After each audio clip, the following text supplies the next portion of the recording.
Êxodo, capítulo 24. A confirmação da aliança.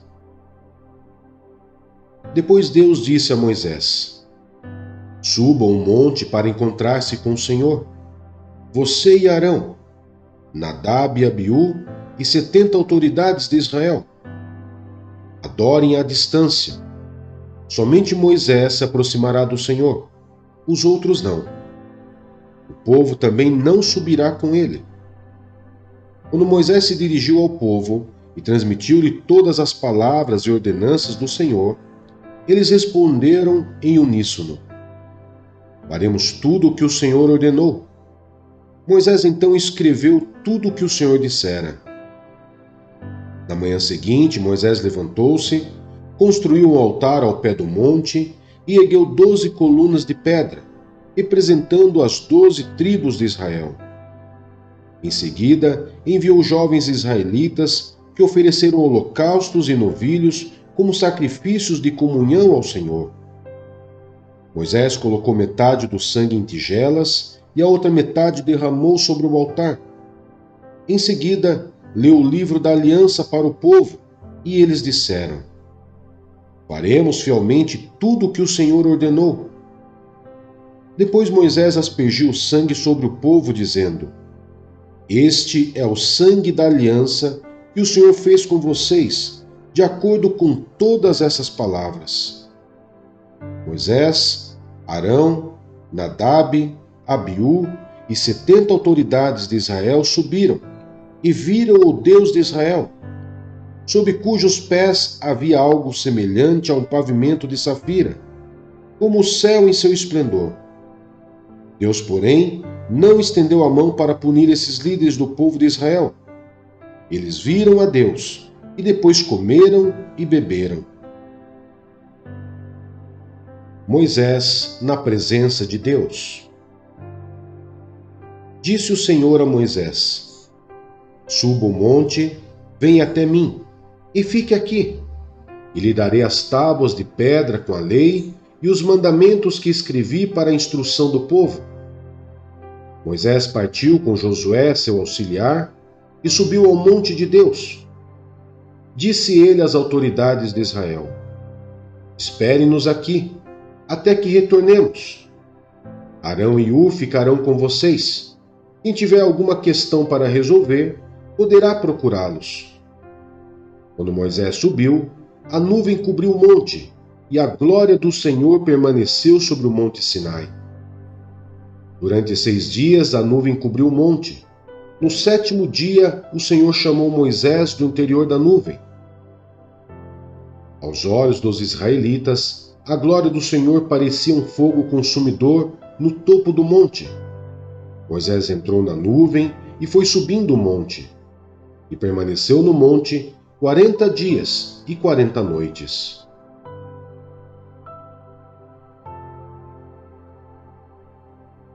João, capítulo 3.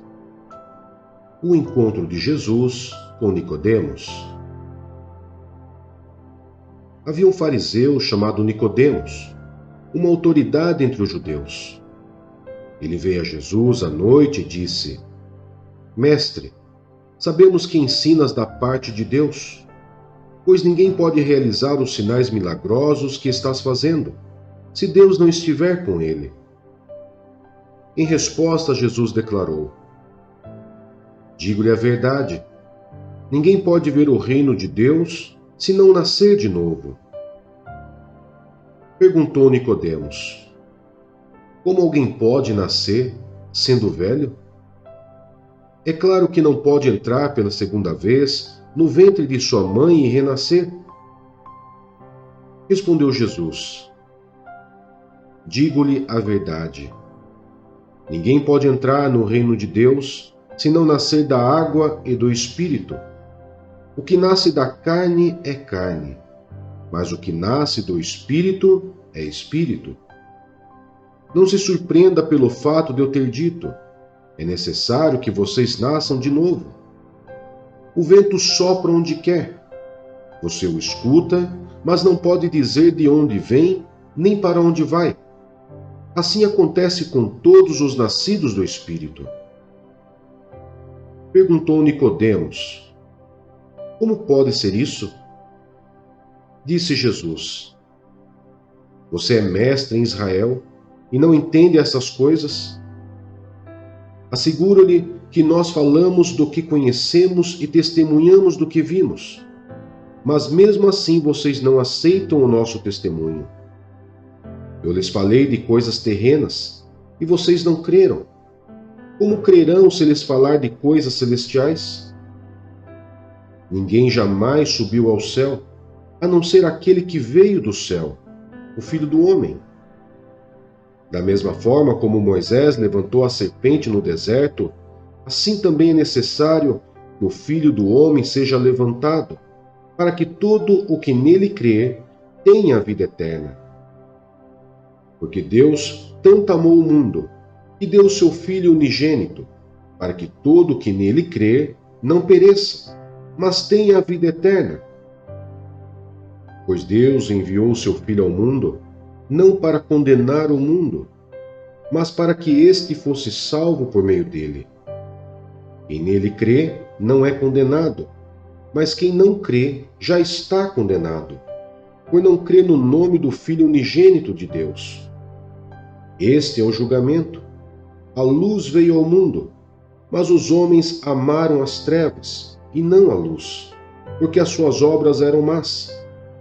Quem pratica o mal odeia a luz e não se aproxima da luz, temendo que as suas obras sejam manifestas. Mas quem pratica a verdade vem para a luz, para que se veja claramente que as suas obras são realizadas por intermédio de Deus. O testemunho de João Batista acerca de Jesus. Depois disso, Jesus foi com seus discípulos para a terra da Judéia, onde passou algum tempo com eles e batizava. João também estava batizando em Enom, perto de Salim, porque havia ali muitas águas, e o povo vinha para ser batizado. Isto se deu antes de João ser preso. Surgiu uma discussão entre alguns discípulos de João e um certo judeu, a respeito da purificação cerimonial.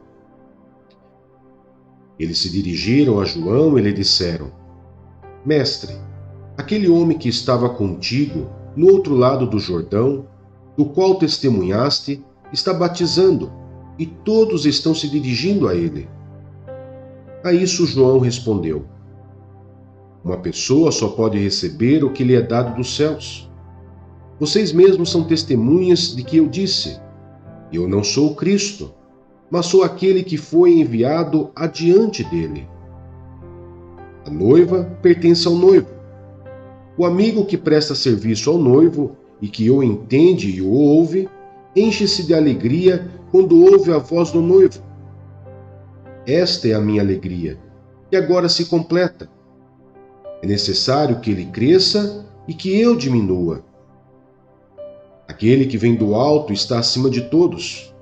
Aquele que é da terra pertence à terra, e fala como quem é da terra. Aquele que vem dos céus está acima de todos. Ele testifica o que tem visto e ouvido, mas ninguém aceita o seu testemunho. Aquele que o aceita confirma que Deus é verdadeiro, pois aquele que Deus enviou fala as palavras de Deus, porque ele dá o Espírito sem limitações. O Pai ama o Filho e entregou tudo em suas mãos. Quem crê no Filho tem a vida eterna. Já quem rejeita o Filho não verá a vida, mas a ira de Deus permanece sobre ele.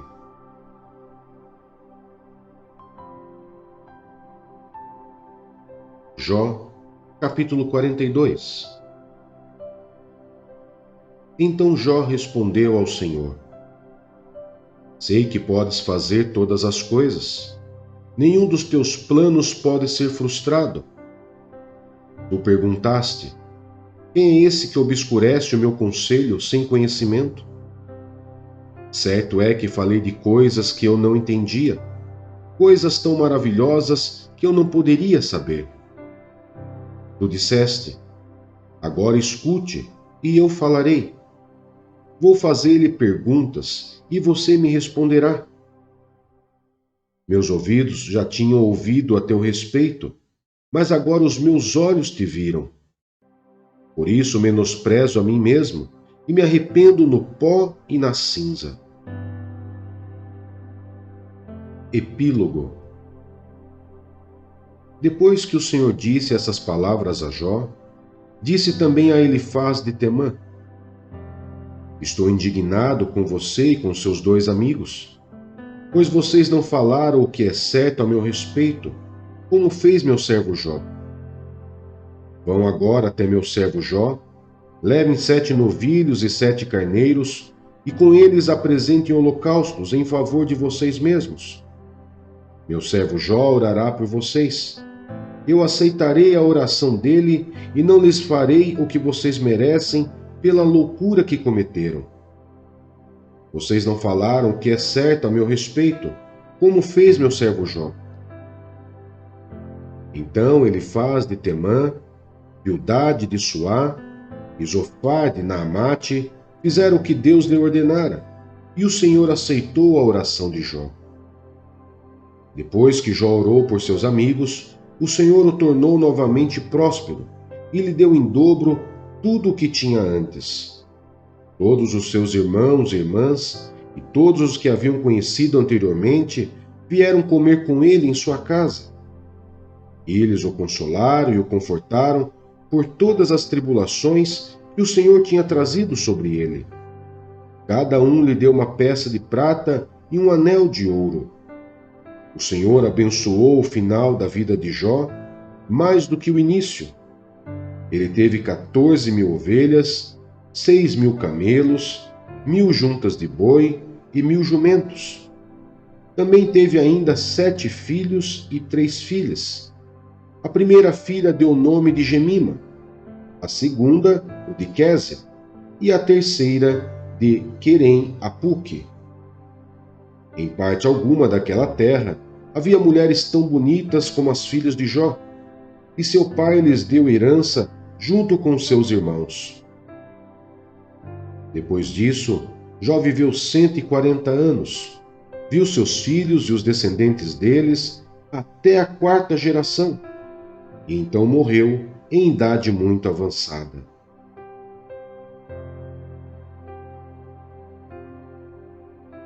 Segunda Coríntios, capítulo 12. A visão de Paulo. É necessário que eu continue a gloriar-me com isso, ainda que eu não ganhe nada com isso. Passarei as visões e revelações do Senhor. Conheço um homem em Cristo que há 14 anos foi arrebatado ao 3º céu. Se foi no corpo ou fora do corpo, não sei. Deus o sabe. E sei que esse homem, se no corpo ou fora do corpo, não sei, mas Deus o sabe, foi arrebatado ao paraíso e ouviu essas coisas indizíveis, coisas que ao homem não é permitido falar. Nesse homem me gloriarei, mas não em mim mesmo, a não ser em minhas fraquezas. Mesmo que eu preferisse gloriar-me, não seria insensato, porque estaria falando a verdade. Evito fazer isso para que ninguém pense a meu respeito mais do que em mim vê ou de mim ouve. Para impedir que eu me exaltasse por causa da grandeza dessas revelações, foi-me dado um espinho na carne, um mensageiro de Satanás para me atormentar. 3 vezes roguei ao Senhor que o tirasse de mim. Mas ele me disse: minha graça é suficiente para você, pois o meu poder se aperfeiçoa na fraqueza. Portanto, eu me gloriarei ainda mais alegremente em minhas fraquezas, para que o poder de Cristo repouse em mim. Por isso, por amor de Cristo, regozijo-me nas fraquezas, nos insultos, nas necessidades, nas perseguições, nas angústias. Pois quando sou fraco, é que sou forte. a preocupação de Paulo com os coríntios. Fui insensato, mas vocês me obrigaram a isso. Eu devia ser recomendado por vocês, pois em nada sou inferior aos superapóstolos, embora eu nada seja. As marcas de um apóstolo, sinais, maravilhas e milagres, foram demonstradas entre vocês com grande perseverança. Em que vocês foram inferiores às outras igrejas, exceto no fato de eu nunca ter sido um peso para vocês? Perdoem-me esta ofensa. Agora, estou pronto para visitá-los pela terceira vez, e não lhes serei um peso, porque o que desejo não são os seus bens, mas vocês mesmos. Além disso, os filhos não devem juntar riqueza para os pais, mas os pais para os filhos. Assim, de boa vontade, por amor de vocês, gastarei tudo o que tenho e também me desgastarei pessoalmente. Visto que os amo tanto, devo ser menos amado? Seja como for, não lhes tenho sido um peso. No entanto, como sou astuto, eu os prendi com astúcia. Porventura, eu os explorei por meio de alguém que lhes enviei? Recomendei a Tito que os visitasse, acompanhado de outro irmão. Por acaso Tito os explorou? Não agimos nós no mesmo espírito e não seguimos os mesmos passos? Vocês pensam que durante todo esse tempo estamos nos defendendo perante vocês? Falamos diante de Deus como alguém que está em Cristo, e tudo o que fazemos, amados irmãos, é para fortalecê-los. Pois temo que ao visitá-los, não os encontre como eu esperava, e que vocês não me encontrem como esperavam. Temo que haja entre vocês brigas, invejas, manifestações de ira, divisões, calúnias, intrigas, arrogância e desordem. Receio que ao visitá-los outra vez, o meu Deus me humilhe diante de vocês e eu lamente por causa de muitos que pecaram anteriormente e não se arrependeram da impureza, da imoralidade sexual e da libertinagem que praticaram.